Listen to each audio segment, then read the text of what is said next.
Magandang umaga. So, sa tingin nyo, may bansa kayang tatanggap kay dating Pangulong Rodrigo Duterte para sa interim release? So, kung titingnan natin, ano kaya ang maidudulot sa kanila, bansa? So, Now being eyed.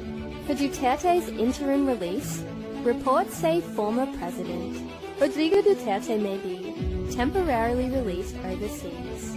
This may babala si Assistant to Counsel Attorney Maria Cristina Conte. Saad naman na kanilang counsel si Attorney Nicolas Kaufman, hindi na daw gagawa ng krimen si Duterte.